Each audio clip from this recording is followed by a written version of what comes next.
के पॉप के सिंगर्स अपने सॉन्ग्स को बनाने के लिए और लिखने के लिए बहुत ही ज्यादा मेहनत करते हैं और हम सभी बीटीएस फैन इस बात को समझ ही सकते हैं।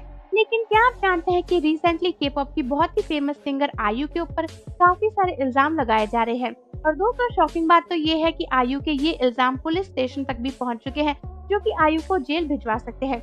लेकिन ये इल्जाम क्या है और आयु ने ऐसा क्या कर दिया, ये जानने से पहले चैनल को सब्सक्राइब कर लीजिए और बेल आइकन भी प्रेस कर लीजिए। तो जैसा कि बीटीएस के ऊपर भी काफी सारे हेटर्स ऐसे फालतू इल्जाम लगाते रहते हैं कि वो दूसरों के सॉन्ग्स को कॉपी करते हैं या फिर उन्होंने किसी के सॉन्ग को चुरा लिया, वैसे ही कुछ लोगों ने आयु के ऊपर भी रिसेंटली कंप्लेंट फाइल करी है। और शॉकिंगली ये कंप्लेंट उन्होंने पुलिस को फाइल करी कि आयु ने अपने 6 सॉन्ग्स की स्टार्टिंग लाइन को दूसरे सॉन्ग से चुराया है। उनका कहना है कि कुछ लोकल या फिर फॉरेन आर्टिस्ट की लाइंस को लेकर आयु ने अपने 6 सॉन्ग्स में प्लेगरिज्म किया है, जैसे कि उनका song red shoes, good day, BB, sweetful, celebrity, boo, इन सभी गानों में उन्होंने कॉपी और चीटिंग करी है।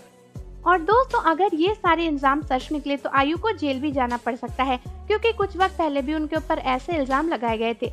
लेकिन दोस्तों, रिसेंटली आयु की एजेंसी ने एक नई स्टेटमेंट फाइल करी है और उनका कहना है कि पुलिस इन सब के बारे में इन्वेस्टिगेशन कर रही है।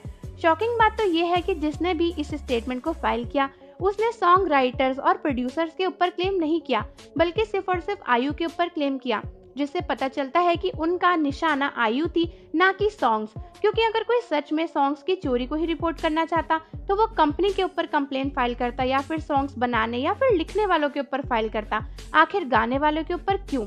और आयु अपने काफी सारे सॉन्ग्स को लिखती भी हैं और बनाती भी हैं, लेकिन फिर भी सिर्फ और सिर्फ उन्हीं के ऊपर कंप्लेंट फाइल करी गई है, जिससे पता चलता है कि ये सभी कंप्लेंट बेसलेस हैं।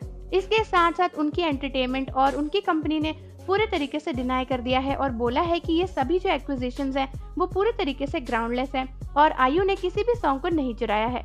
हालांकि दोस्तों, ऐसा पहली बार नहीं हुआ है कि आयु के ऊपर ऐसे इल्जाम लगाए गए हों।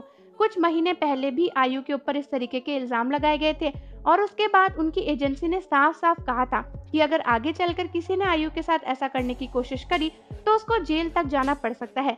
लेकिन हेटर्स तो हेटर्स होते हैं, चाहे बीटीएस के हो या फिर आयु के हो, वो लोग मौका नहीं छोड़ते के पॉप आइडल्स को परेशान करने का।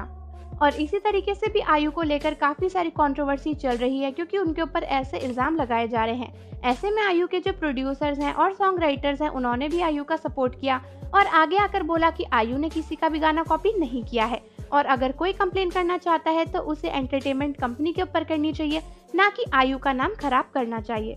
तो आर्मीज, मुझे कमेंट्स में जरूर बताइए कि आपको क्या लगता है कि इस तरीके की कंप्लेंट फाइल करना आयु के लिए सही है या फिर नहीं। साथ ही साथ जाने से पहले चैनल को सब्सक्राइब करना, बेल आइकन को प्रेस करना ना भूलें।